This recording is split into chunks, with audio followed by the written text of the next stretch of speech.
Voilà. Donc, tout d'abord, bienvenue sur ce cours sur l'animation dans Krita. Donc, avant de se lancer dans le vif du sujet, quelque chose d'important avant tout, c'est de paramétrer son interface dans Krita. Alors, ici, nous sommes sur mon interface de dessin, donc de dessin numérique. Donc c'est l'interface que j'utilise pour dessiner et faire mes illustrations.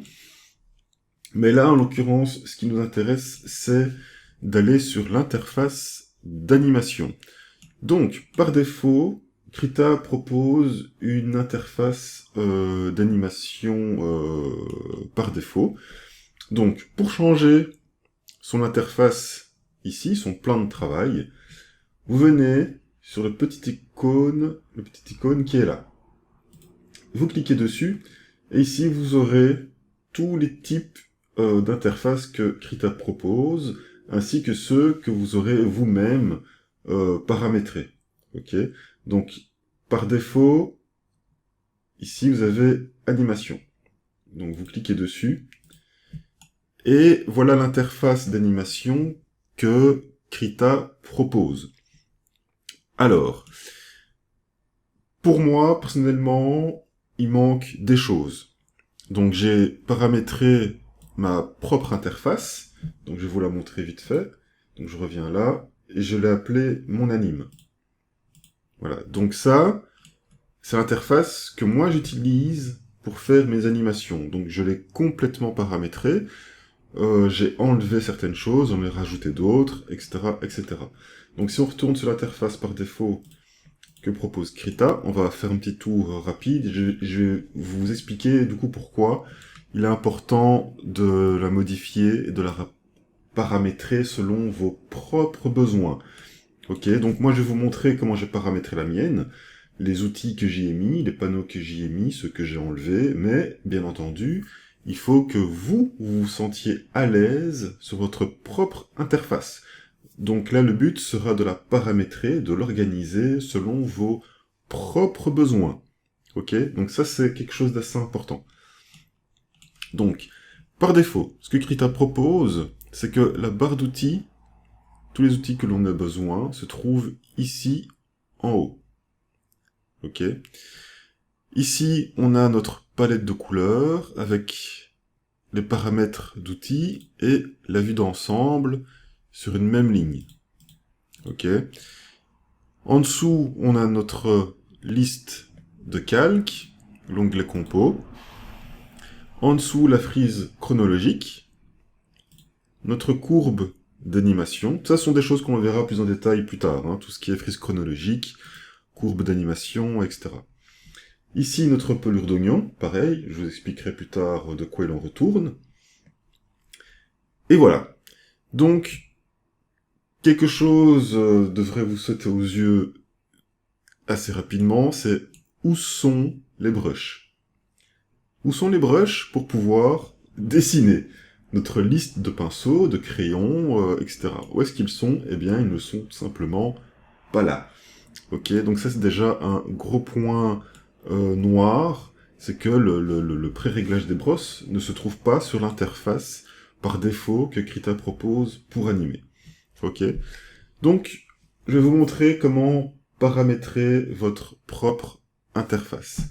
Donc la mienne, mon anime, voilà comment moi je me suis organisé. Donc j'ai laissé euh, tous les outils ici. Ok. Après, si on retourne sur l'interface de Krita, ils n'ont pas créé un cadre ici pour les brosses, mais vous pouvez aller ici, là-bas en haut, et voilà, sélectionner vos brosses, etc., etc. Mais moi, personnellement, je n'aime pas trop travailler comme ça. Je préfère les avoir ici en visu directement, et directement aller cliquer dessus si besoin. Donc on va retourner sur mon interface. Voilà. Donc moi, ce que j'ai fait, en fait, c'est que j'ai essayé d'être le plus proche possible de mon interface de peinture. pour ne pas être trop perturbé. Donc, ma palette de couleurs, mes brosses et mes calques à droite. Donc regardez, ça c'est l'interface que j'utilise pour dessiner, c'est Big Paint 2. Et voilà, vous voyez, j'ai gardé quasi le même fonctionnement. Donc j'ai gardé ma palette de couleurs à gauche, j'ai gardé mes brosses à gauche, et j'ai gardé mes calques à droite. Ok. Donc, moi ça m'a permis de rester en accord avec mon interface et ne pas être trop perturbé à chaque fois que je dessine ou que j'anime. Et voilà, moi ça m'a permis de m'y retrouver très rapidement dans ma façon de dessiner et ça m'évite de devoir chercher constamment, de me réhabituer constamment à une interface. Ok. Donc ça c'est un petit conseil que je pourrais vous donner aussi, c'est essayer de rester fidèle un maximum à l'interface que vous utilisez quand vous dessinez dans Krita. Ok. Donc voilà, donc moi personnellement je suis sur Big Paint 2. Vous allez voir que quand je passe mon interface d'animation, voilà, il n'y a pas grand chose qui change. Mes calques sont au même endroit, ma palette est au même endroit, et mes brosses sont au même endroit. À part la barre d'outils qui se trouve ici en haut. Ok. Donc, comment faire pour paramétrer son interface? Donc on va aller sur l'interface par défaut et on va la faire complètement ensemble. Voilà, donc ça c'est l'interface par défaut que Krita propose. Donc qu'est-ce qu'on va faire? Là on a notre palette. Les outils, je vous conseille de les laisser en haut, c'est bien, c'est assez pratique. Paramètres de l'outil et vue d'ensemble. Alors vue d'ensemble, personnellement, quand j'anime, j'en ai pas besoin. Donc moi personnellement, je la supprime. Donc si vous voulez la supprimer, vous cliquez, hop, ici sur la petite croix. Tac. Ok. Votre palette, vos paramètres d'outils. Les calques, comme vous avez vu, chez moi, ils sont du côté droit. Ok. Donc là, vous voyez qu'il y a un petit cadenas. Tant que le cadenas est verrouillé, ben, je ne pourrai pas déplacer mon panneau de calque. Il suffit de cliquer sur le cadenas, ça le déverrouille. Et une fois que j'ai déverrouillé, vous voyez ici, j'ai les deux petits écrans pour dire que je peux le décocher. Donc je vais cliquer dessus, hop, et voilà, j'ai libéré mon panneau de calque. Maintenant, je peux en faire ce que je veux. Je peux le mettre en bas, je peux le mettre là, je peux le mettre là en haut, etc. Là, en l'occurrence, je vais le mettre du côté droit. Et voilà. Pour éviter, par erreur, de le déplacer ou de le supprimer, on peut reverrouiller le panneau. Ok. Pour tout ce qui est paramètres d'outils, pareil, je vais le déverrouiller. Je vais cocher pour libérer le panneau. Et moi, personnellement, j'aime bien les mettre en même temps que mes calques, juste en dessous. Mais ça, encore une fois, moi, c'est ma façon de m'organiser. Là, ce qu'on fait ensemble, c'est vous montrer comment pouvoir désancrer les panneaux, les déplacer et les verrouiller pour ne pas les supprimer par erreur. Ok. Si jamais vous faites pas exprès, ok, et que vous supprimez un panneau. Donc par exemple, ici on va déverrouiller la palette, vous voulez cocher pour le libérer, mais vous vous êtes trompé, vous avez appuyé sur la croix. Vous avez perdu votre panneau. Il n'est plus là. Ok. Dans ce cas, vous pouvez toujours aller le récupérer. Ok. Vous allez dans Paramètres, dans Panneaux, et ici vous avez toute la liste des panneaux que vous pouvez attacher sur votre plan de travail. Là, en l'occurrence, on a supprimé notre panneau palette. Et il se trouve ici. Donc je coche, et hop, voilà. Il me l'a rendu, il est là, je peux le libérer, et m'amuser à le déplacer si nécessaire. Ok. Ici, vous avez les petites flèches pour l'agrandir, etc. Vous pouvez utiliser des panneaux volants aussi. Il y en a qui procèdent comme ça, ils ont des panneaux volants, ils dessinent, et puis ils le bougent selon les besoins, etc. Donc on va le mettre ici. Voilà, palette. Je vais le verrouiller pour être sûr de ne pas le bouger. Ok. Composition. J'avoue que je vais jamais dedans, donc je pourrais le supprimer. Ok. Et là, ce qui nous intéresse, c'est avoir ici nos brosses. Ok. Donc, soit vous allez là et vous avez du coup accès à vos brosses et ça vous va très bien comme ça, soit vous décidez de les ancrer. À ce moment-là, comme on vient de faire pour la palette, on va dans Paramètres, Panneau, et vous allez chercher Pré-réglage des brosses. Je coche, et voilà, ils sont ici. Il me les met du côté droit. Je vais libérer le panneau. Hop. Et je vais le placer ici. Ok.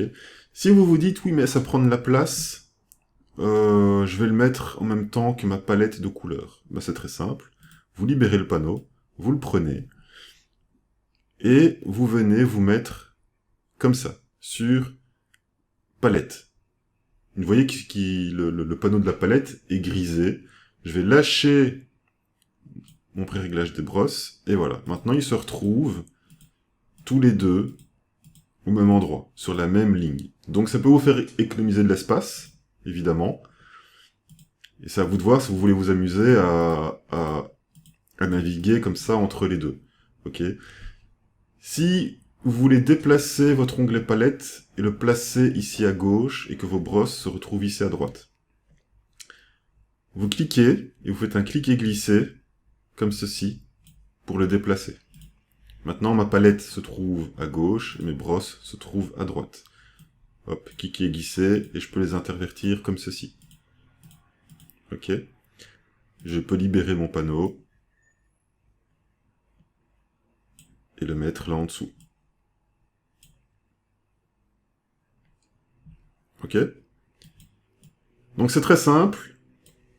Donc là vous avez vu dans les grandes lignes comment pouvoir organiser votre palette, votre plan de travail.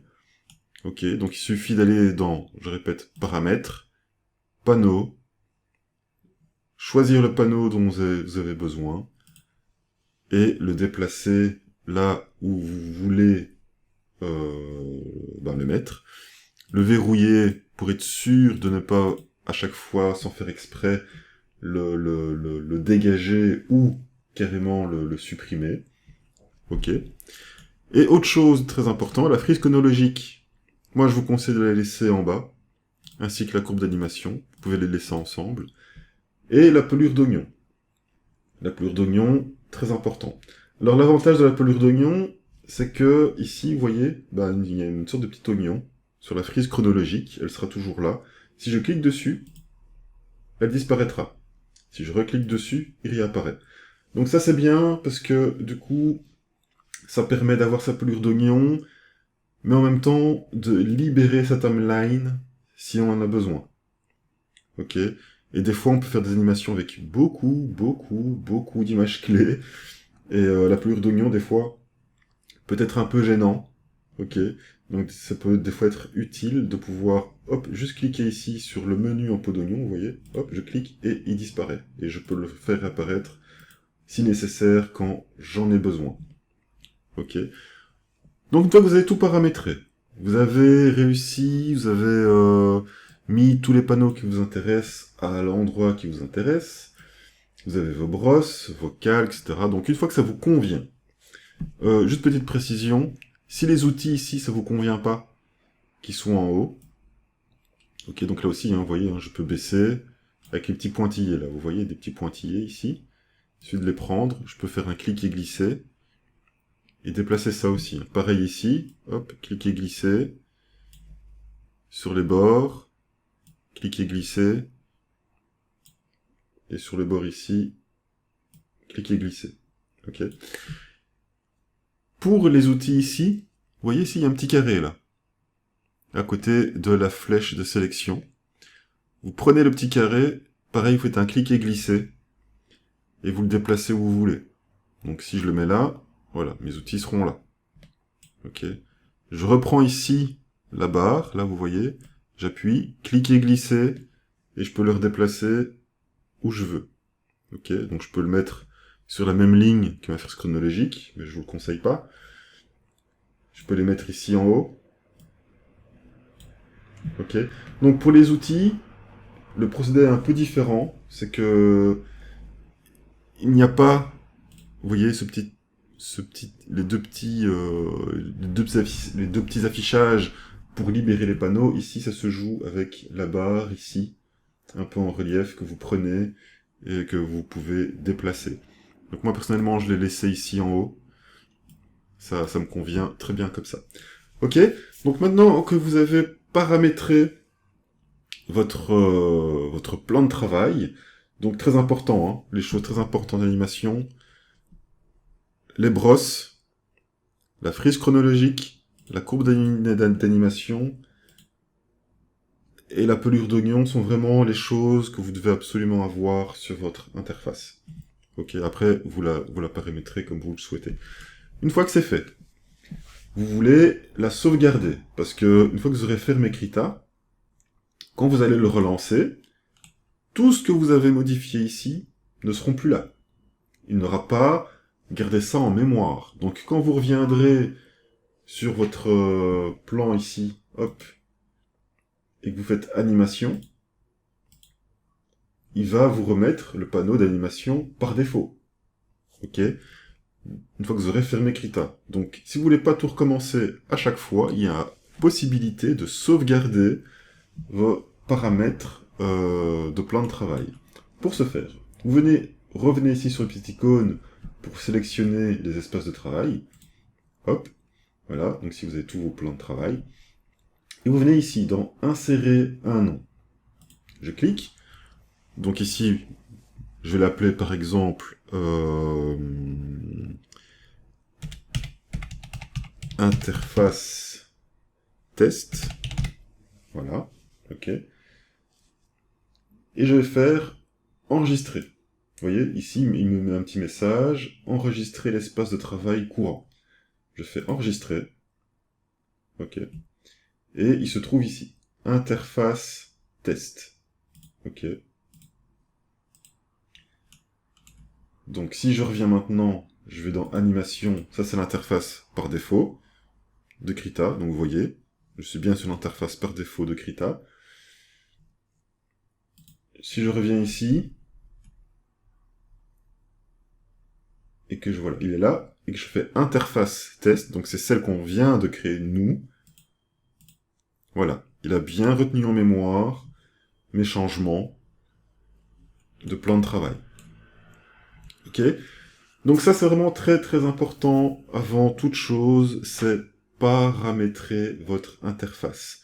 Mettez les panneaux dont vous avez besoin, ceux qui sont capitales, ceux qu'il ne faut surtout pas enlever, comme la frise chronologique, la pelure d'oignon, etc. Donc commencez vraiment par ça. Enregistrez-le dans la mémoire. Et comme ça, vous y aurez accès tout le temps. Ok? Vous pouvez également le supprimer. Si à un moment donné, il vous plaît pas, vous dites ah non, ça va pas du tout, hop, vous cliquez dessus, vous faites supprimer la ressource.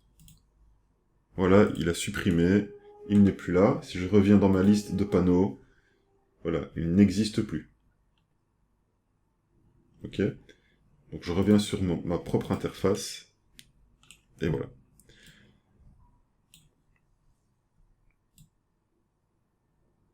Ok?